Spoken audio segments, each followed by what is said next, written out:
dia, queridos irmãos, queridas irmãs. Que a paz do nosso Senhor Jesus seja conosco hoje e sempre. Principalmente nessa manhã chuvosa, essa manhã linda. Parece que quando nós vemos para cá e o nosso domingo fica bem melhor, né? Com certeza, bem melhor, bem mais abençoado. É uma ótima maneira de nós começarmos o nosso domingo, a nossa semana, indo aqui para essa casa de amor.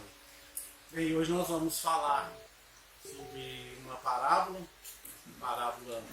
do irmão pródigo, mas nós vamos falar de uma outra visão dessa parábola. Geralmente nós lembramos mais sempre só do filho pródigo, né? E tem o irmão desse filho, desse rapaz também, desse rapaz pródigo, e nós vamos falar um pouquinho dele aqui hoje.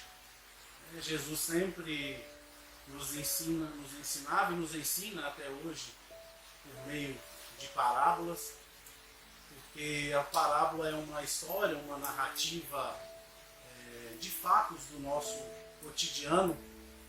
Como Jesus sempre tocava o coração dos humildes, dos simples, ele usava esses exemplos, essas histórias simples do nosso dia a dia para nos ensinar tão grandemente, não é mesmo? E por exemplo, se Jesus queria nos falar sobre agricultura, né? Se ele estava falando para fazendeiros, para pessoas que mexem com agricultura, ele nos falava uma história sobre semente, sobre joio, sobre trigo. Né? Se ele queria falar sobre pecuaristas, né? Criadores de animais, ele nos falava sobre a parábola das ovelhas perdidas, usava ovelhas, usava rebanho. Né? Se ele queria nos falar sobre para pescadores, né? Ele falava sobre peixes, sobre rede, sobre ostras. E provavelmente para tocar uma família, uma reunião ali de família, ele nos falou sobre família, sobre filhos, sobre irmãos, sobre pai, na parábola do filho pródigo. Vinícius, no livro Na Seara do Mestre, nos fala que essa parábola é uma das parábolas mais conhecidas e mais estudadas do Evangelho do Cristo. E aí nós não podemos nos enganar, às vezes nos confundirmos de prodígio e pródigo. Prodígio é uma pessoa que é muito boa em uma determinada arte, em um determinado trabalho. Né? Nosso irmão Lânio é um prodígio no violão, né? Prodígio na música. Isso. E o pródigo significa aquele que gasta com excessivo esbanjamento, né? Que dissipa seus bens de forma desordenada, é um esbanjador, um gastador, um perdulário. Então aí o exemplo que nós vamos falar hoje do filho pródigo. E nós vamos dividir essa passagem de hoje em duas partes. Nós vamos falar um pouquinho da primeira parte, um pouco mais rápido, e a segunda parte, que é a parte do irmão, do filho pródigo, nós vamos dar uma atenção maior. Essa parábola é o Lucas que nos conta no seu Evangelho.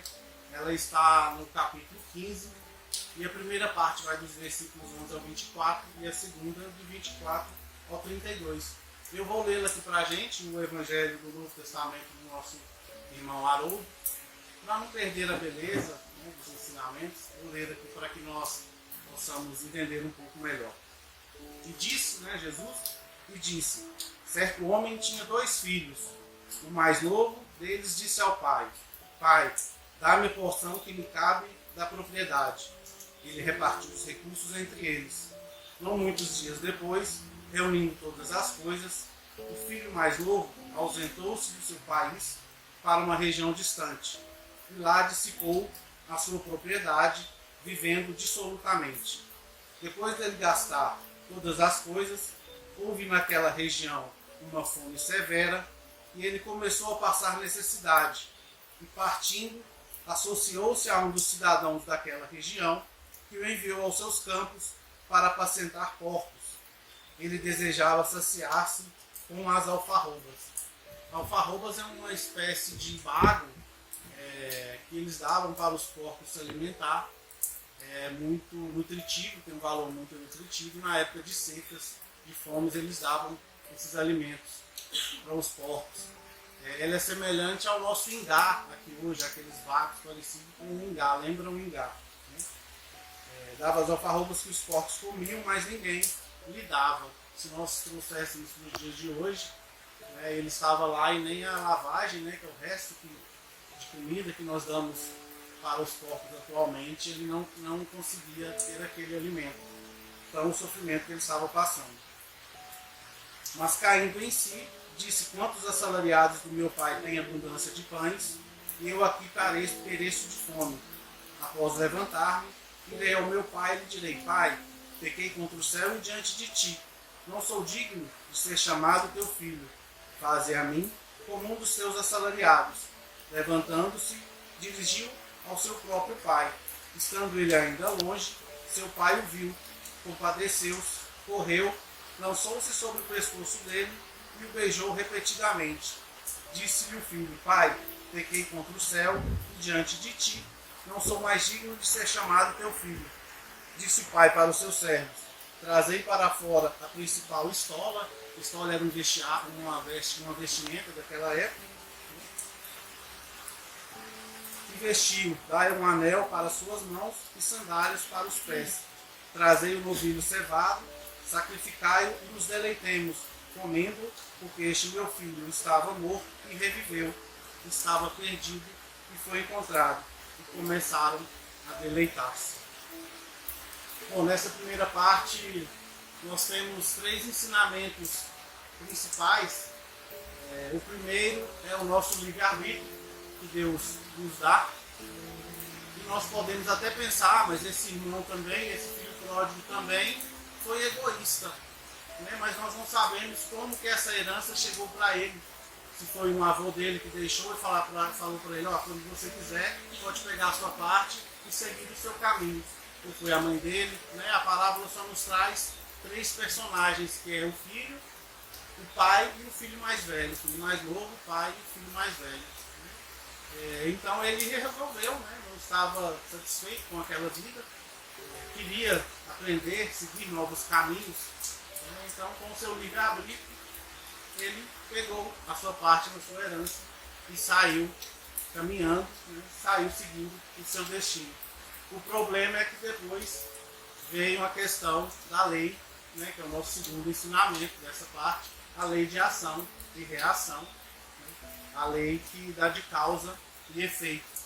Ele saiu com os seus bens, com o seu dinheiro, e não aplicou corretamente esse dinheiro, né? Viveu de forma dissoluta, de forma gananciosa, gastou tudo, né? com vícios, com luxúria, e esse dinheiro acabou acabando, e ele passando muita necessidade. A semeadura, como a gente sabe, é livre, não é? Mas a colheita é obrigatória. Ele não semeou tão bem na sua caminhada e infelizmente depois teve que pagar centinho por centinho a sua vida, a sua caminhada não tão correta. Então usou o seu livre-arbítrio que Deus nos deu, e depois a lei de causa e efeito cobra mesmo. Deus é soberanamente justo, né? E bom. Então a justiça divina depois faz a gente repensar na nossa caminhada. Mas também depois vem o terceiro ensinamento dessa parte, que é o melhor, né? Que se nós sempre nos arrependermos, olharmos para Deus, pedir para Deus a misericórdia e sinceramente olharmos para Deus com o nosso coração, Ele com certeza está lá de portas abertas para nos receber. E aí, a hora que Ele volta para a casa do Pai, né? E o Pai, como sempre, recebe todos nós de braços abertos, recebe todos nós com muita festa. Há muita festa nos céus, quando uma das ovelhas do aprisco do Senhor retorna para o seu lar. Então, esses três ensinamentos dessa primeira parte é bem interessante e dá para a gente refletir bastante sobre isso. E aí nós vamos passar para o nosso tema de hoje, para o nosso personagem principal de hoje, que é o irmão desse filho pródigo, e o irmão mais velho, né, que é o primogênito, e o outro era o caçula, eram dois irmãos. E essa parte continua em Lucas, capítulo 15, versículo 25 a 32. E eu vou lê-la aqui para nós também, para terminarmos essa parte. O seu filho mais velho, porém, estava no campo. Assim que chegou e se aproximou da casa, ouviu música e danças. Convocando um dos servos, informava-se sobre o que seria isso. Ele lhe disse: o teu irmão chegou e teu pai sacrificou o novilho cevado, porque o recuperou saudável. Ele ficou irado e não queria entrar. O seu pai, porém, saindo, exortava. Em resposta ao seu pai, disse: eis que te sirvo há tantos anos, jamais negligenciei um mandamento teu, e nunca me destes um cabrito para deleitar-me com meus amigos. Quando chegou este teu filho, que devorou os teus recursos, com prostitutas, sacrificastes para ele o novilho cevado. Ele, porém, lhe disse: filho, tu estás sempre comigo, e todas as coisas minhas são tuas. Era necessário, porém, nos deleitarmos e nos alegrarmos, porque este teu irmão estava morto e reviveu, estava perdido e foi encontrado. E aí nós pensamos, por que nós nos identificamos tanto, né, como Vinícius nos fala, com essa parábola? Porque ela é uma das mais estudadas. Porque somos nós, ora o filho pródigo, ora o filho egoísta. O filho pródigo somos nós quando trilhamos os nossos caminhos e caímos, falhamos, né? Mas nos arrependemos, pedimos a misericórdia de Deus e voltamos para a sua casa. E o filho egoísta também somos nós, o filho mais velho. Né? E somos nós os orgulhosos, os egoístas de sempre. Não é mesmo? Somos os pecadores que achamos que nós não temos falhas. Só os nossos irmãos que as têm. E não enxergamos nesse nosso filho pródigo, né, nesse pródigo, um irmão nosso, filho do mesmo pai. E Vinícius nos fala que o mal do egoísta é muito mais forte, muito mais profundo do que o do pródigo. O pródigo tem qualidades e tem defeitos. Ele arrisca, ele tenta, ele reconhece as suas falhas, as suas imperfeições, né, e tenta se melhorar. Já o egoísta acha que não tem defeito nenhum. Só vê as falhas, só vê os problemas, os erros dos outros. Tudo dele é melhor.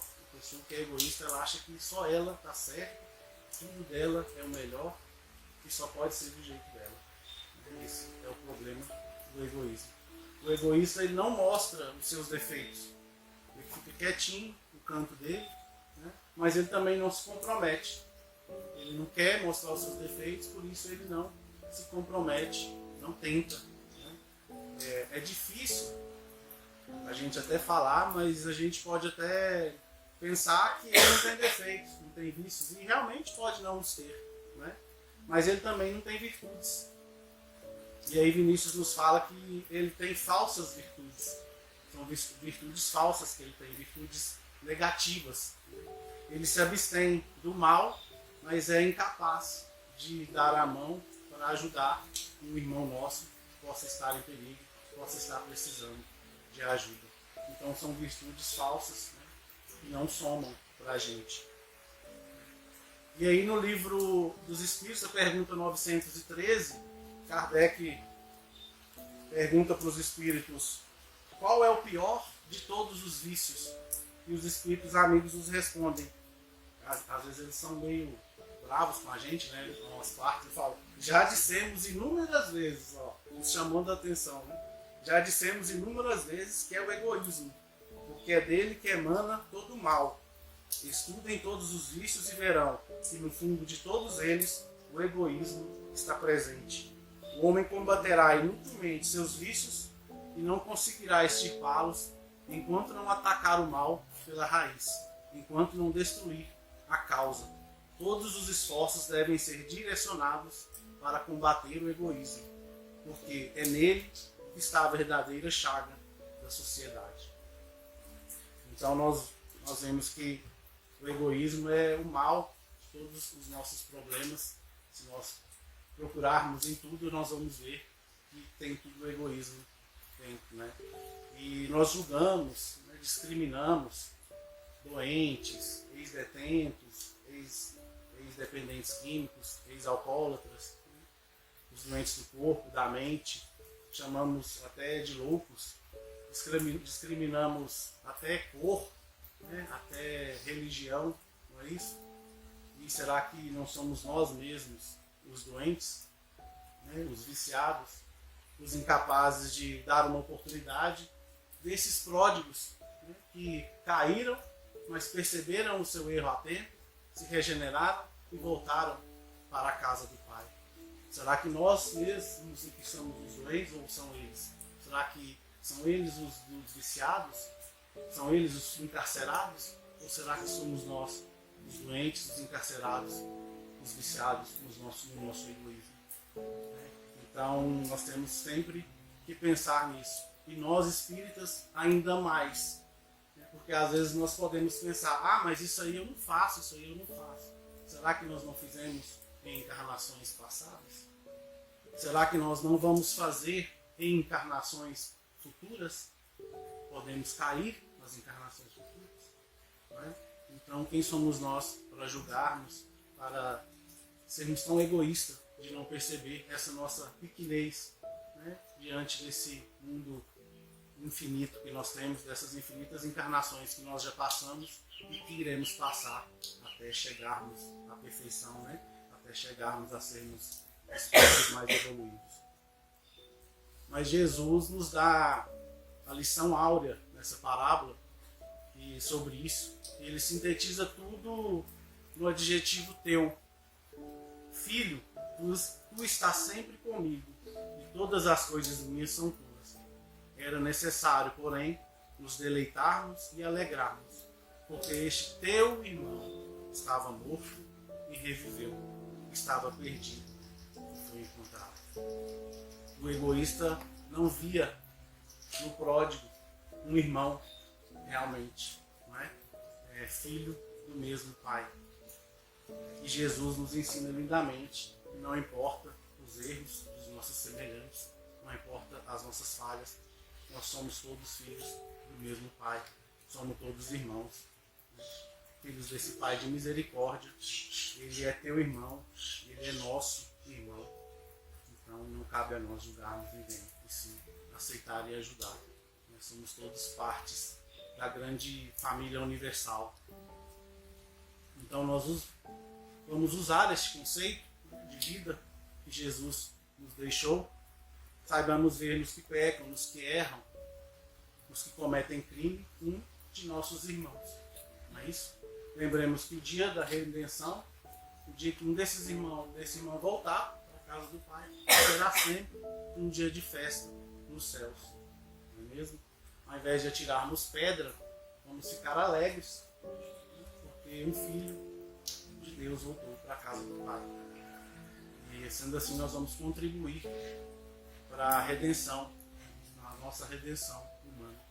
A casa do Pai é infinitamente grande e cabe todos nós lá, a qualquer momento, a maior quantidade de pessoas que existem. Todos nós temos o nosso lugar na casa do Pai.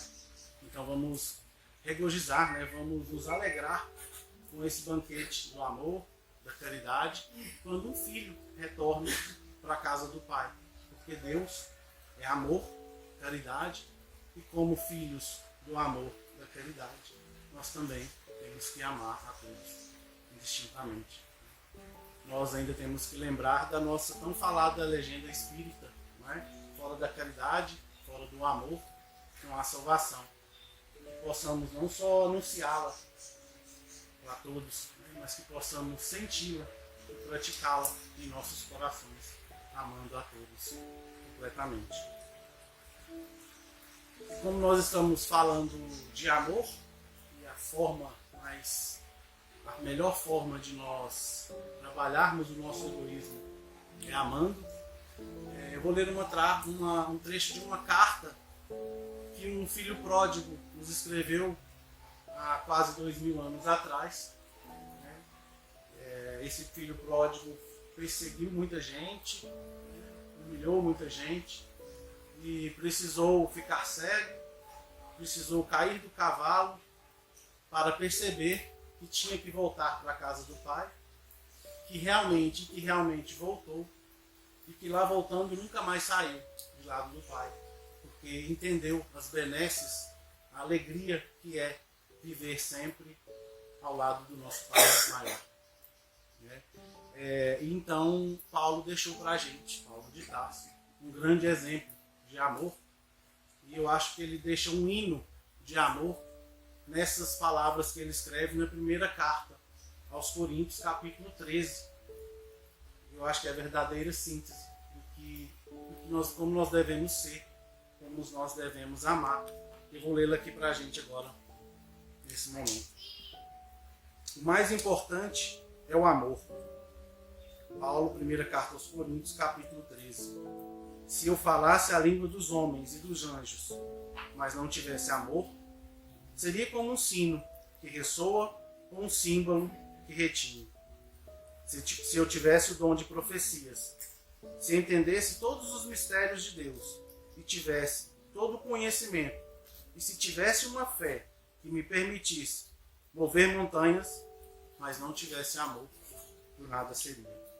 Se desse tudo o que tem aos pobres e até entregasse meu corpo para ser queimado e não tivesse amor, de nada me adiantaria. O amor é paciente e bondoso, o amor não é ciumento, nem presunçoso, não é orgulhoso e nem grosseiro. Não exige que as coisas sejam à sua maneira. Não é irritável nem rancoroso.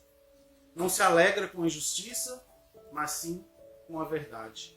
O amor nunca desiste, nunca perde a fé, sempre tem esperança e sempre se mantém firme. Um dia, profecias, línguas e conhecimento desaparecerão e cessarão, mas o amor durará para sempre.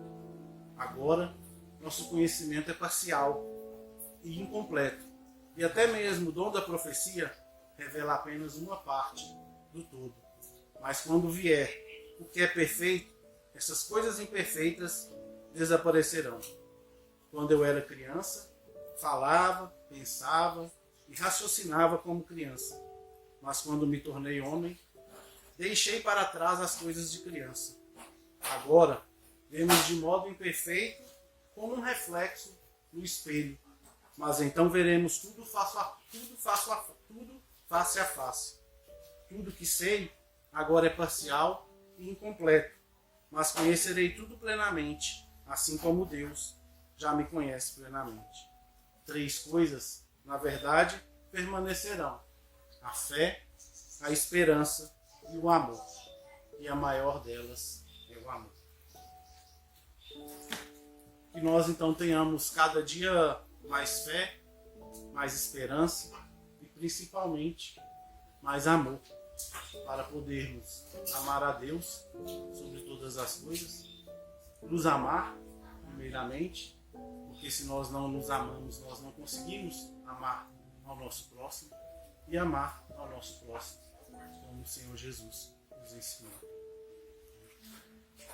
Para encerrar, eu queria pedir o nosso irmão Lânio que tocasse uma canção para a gente.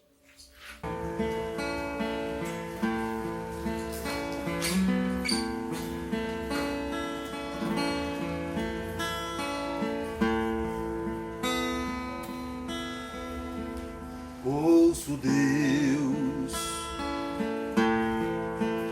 o murmúrio das águas dos rios. Ouço, Deus, no furor dos ciclones bravios. Ouço, Deus, no cantar matinal dos pardais. Ouço, Deus, no lamento de pobres mortais.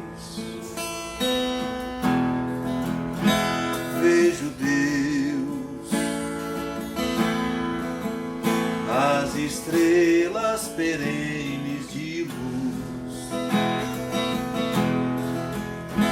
Vejo Deus no esplendor que a alvorada traduz. Vejo Deus no suave perfume da flor. Vejo Deus no adeus, companheiro da dor. Sinto Deus na saudade que evoca lembranças. Sinto Deus no morrer de febris esperanças. Sinto Deus na tristeza de ver-te partir. Sinto Deus à tua volta, irmão, a sorrir. Ouço Deus no murmúrio das águas dos rios. Vejo Deus no furor dos ciclones bravios. Sinto Deus no cantar matinal dos pardais. Ouço Deus no lamento de pobres mortais. Ouço Deus no lamento de pobres mortais.